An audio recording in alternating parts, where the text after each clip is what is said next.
จะมาหมายไว้ส่วนทักปีนจงไว้1 นิ้วเนาะเพื่อพับในการพับนิบตีนขึ้นเนาะหลังจากนั้นเราก็จะใช้ไม้บรรทัดสื่อขีดเป็นเส้นยาวไปเลย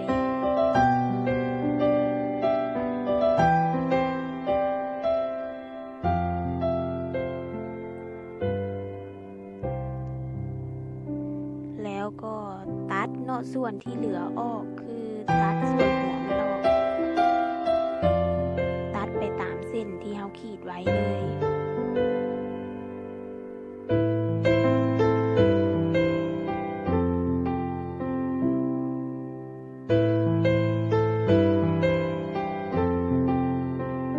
หลังจากตัดแล้วเราก็จะมาแทกความกว้างเนาะคือเราจะพับสิ้นเป็น2 ทงแล้วจะมาแทกเลยก็คือว่าความกว้างให้เอาฮอบกับพูกเนาะฮอบกับพูกของสิ้นตัวนี้แม่น35 นิ้วแล้วเราจะมาลบออก4 นิ้วฉะนั้นความกว้างก็ยังเหลืออยู่ที่31 นิ้วให้มันเสื่องกันทั้งเทิงและทั้งลุ่มเนาะหลังจากนั้นเราก็จะมาตัดส่วนที่เหลือออก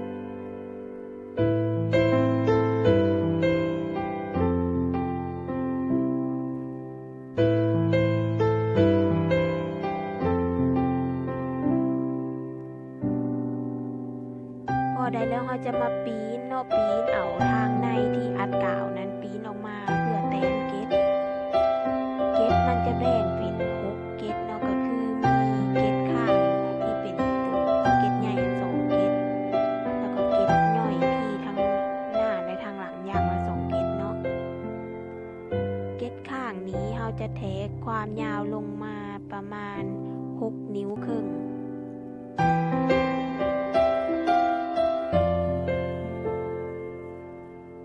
ส่วนการแบ่งเส้นที่ว่าจะเป็นที่ขีดเพื่อยิบเกล็ดเนาะก็คือให้เอากระโปงลบให้แอลเนาะคือตัวนี้แอล30กระโปง35ลบกันก็จะเหลืออยู่5 นิ้วแล้วเขาจะมาแบ่ง5 นิ้วหันให้6 เกล็ดเนาะกับเบิ่งตามความเหมาะสม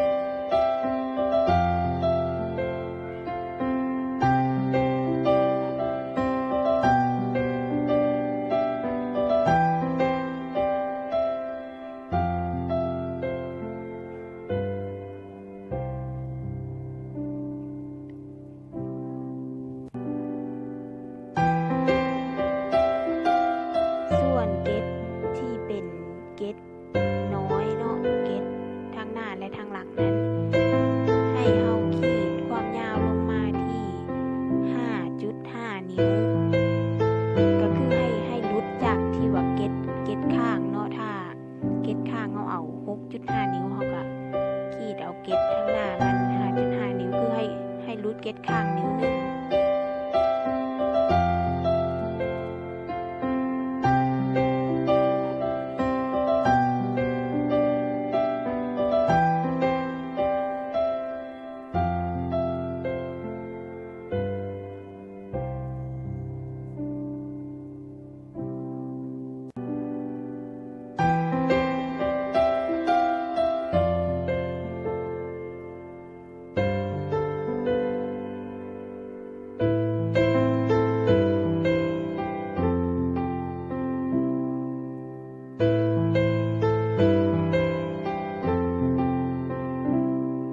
ส่วนการแทกจากเกล็ดข้างที่1หาเกล็ดข้างที่2แม่นให้เอากระโปงหาร2เนาะก็คือ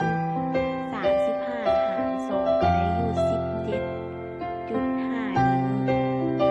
แล้วเราก็มาแทกให้ทางเทิงและทางลุ่มมันเท่ากันใช้ไม้บรรทัดสื่อในการขีดแทกลงมาเท่ากับเกล็ดข้างตัวทำอิฐนั่นก็คือ 6.5 นิ้ว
ามเส้นที่เราใส่ไม้บรรทัดโค้งขีดนั้น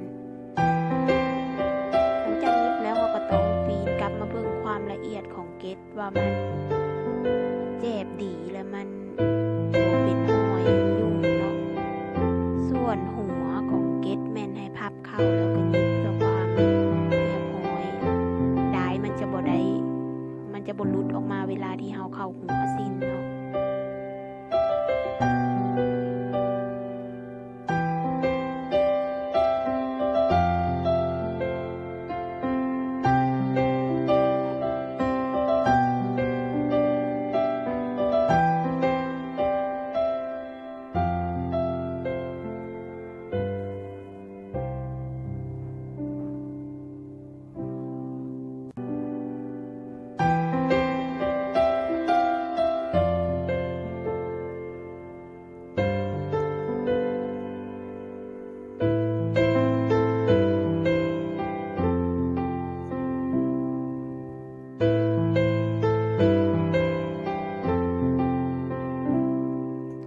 ยิบคือกันไปจนให้มันครบในทุกๆเกล็ดที่เราแต้มมา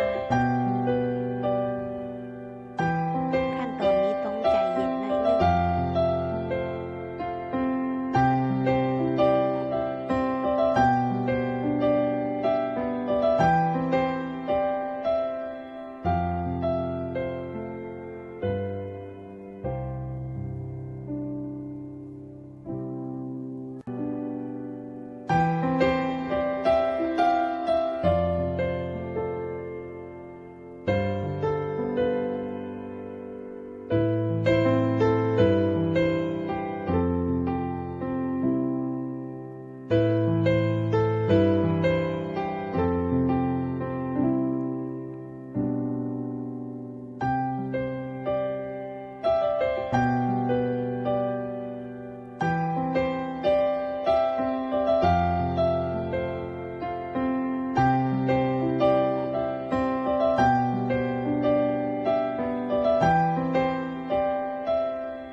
หลังจากเรายิบเกล็ดแล้วเราก็จะมายิบ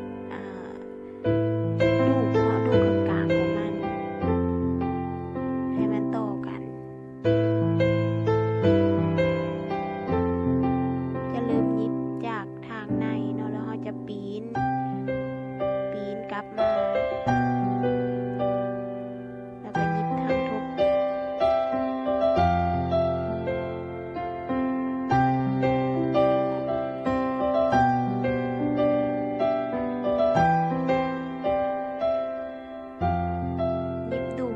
มาพับตีนมันขึ้นเลย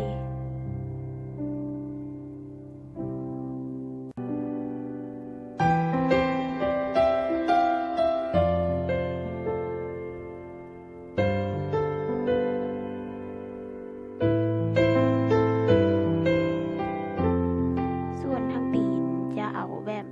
ถ้ามีจักแซกข้างบนจะแซกก่อนเนาะเพื่อแบบว่าให้ได้มันบรุษออกเวลาที่เราลงไปโดน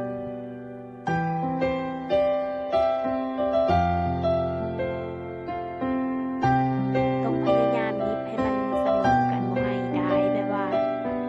ลุดขึ้นลุดลงบนขั้นตอนนี้เนาะ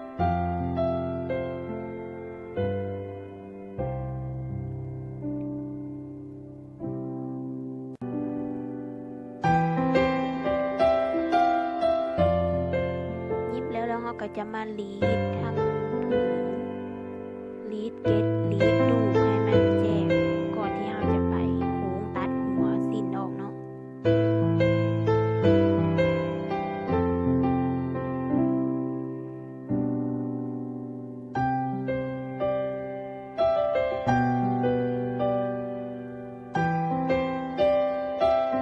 หลังจากนั้นเราก็จะมาพับเริ่มจากถ้าใครจาก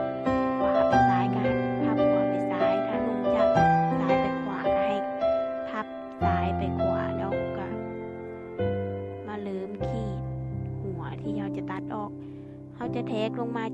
สิ้นลงมาหาบอนขีดอยู่ที่ 3.5 นิ้วถ้าว่าคนจ่อยก็ให้เอาอยู่ 3 ก็น่าจะพอแล้วแต่ถ้าคุณแบบอวบๆหน่อยนึงก็ให้เอา3 ครึ่งแล้วก็ใช้ไม้บรรทัดโค้งขีด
ส่วนโค้งทางหลังเนาะ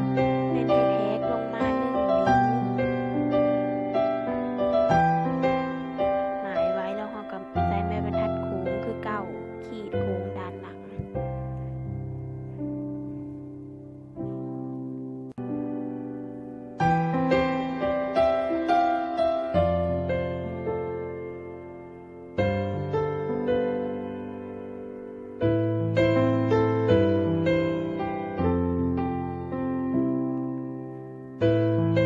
หลังจากนั้นก็มาตัดส่วนที่เหลือออกแต่ว่าการตัดเนาะเราจะจ้งไว้ 1 เส้นเพื่อหยิบบ่ให้ตัดไปตามเส้นเลยแต่ว่าจะตัดยับจากเส้นขึ้นมา 1 เส้น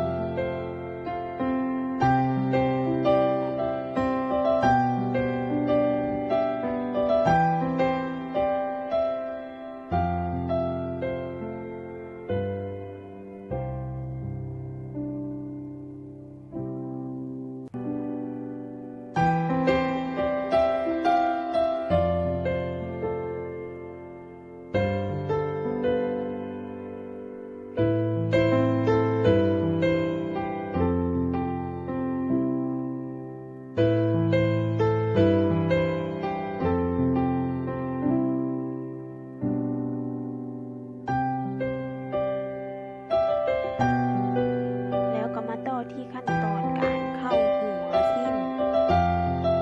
การเข้าหัวสิ้นมันจะมีอีกอย่างหนึ่งที่เราต้องใช้ก็คือผ้าแข็งเนาะสังเกตเห็นบ่สีขาวๆที่อยู่ด้านข้างเริ่มทำอีกเราจะมาหยิบที่แพรที่เราตัดเป็นหัวสิ้นเนาะมาต่อใส่กับผืนสิ้น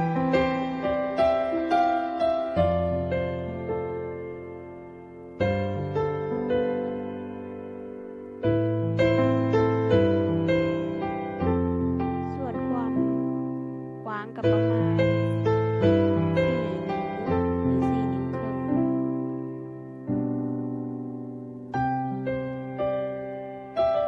เราจะพับส่วนมันเข้าแล้วก็หยิบไปตามห้อยที่เราขีดไว้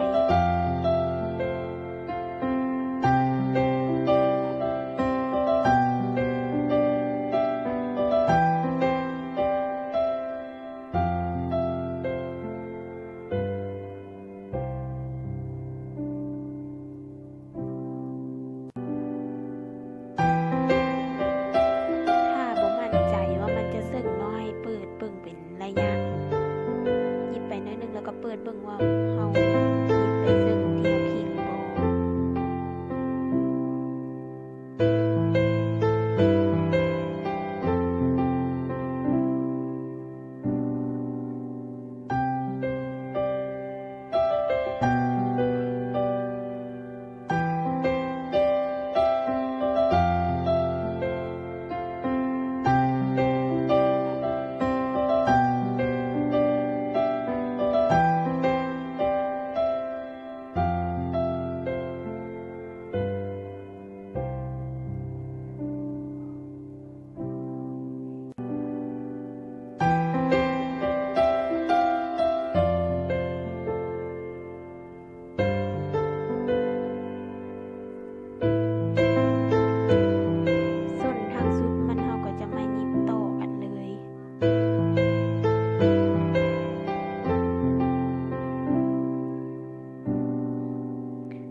เราก็จะมายิบขอใส่ตาบอนแหวหมายเลย คือยิบขอนอกก่อนยิบขอนอกแล้วค่อยไปยิบขอใน